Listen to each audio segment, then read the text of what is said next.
তোমার আমার ধমনীতে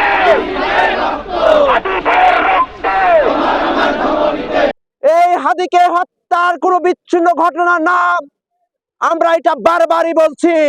আমরা গত দিনেও বলেছি এই হাদি ভাই যে হত্যাকাণ্ডের শিকার হলেন, আমরা পরবর্তী গণমাধ্যমে জানতে পারলাম খুনিরা নাকি ভারতে পালিয়েছে।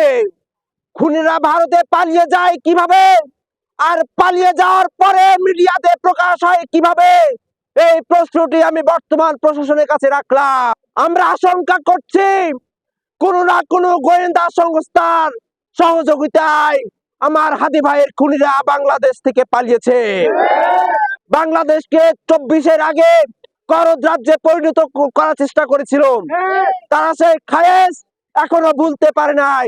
তারা বাংলাদেশের গণহত্যার দায়ে অভিযুক্ত শেখ হাসিনাকে তারা আশ্রয় দিয়েছে। তারা এখনো শেখ হাসিনা কিন্তু একটি প্রতিষ্ঠান ছিল, প্রতিষ্ঠান পালিয়ে গেছে, কিন্তু তার শাখা প্রশাখা গুলো এখনো বাংলাদেশে বিরাজমান থাকছে।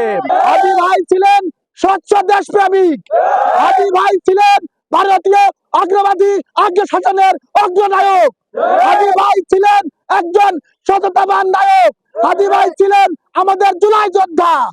এই হাদি ভাই মারা গেছেন, কিন্তু তার রক্তের সাথে আমরা বেইমানি করতে পারবো না। এই বাংলাদেশ থেকে যাবতীয় প্রকার আধিপত্যবাদের কবর রচনা না করা পর্যন্ত আমরা ঘরে ফিরে যাব না। হাদি হাদি ইনকিলাব ইনকিলাব ইনকিলাব ইনকিলাব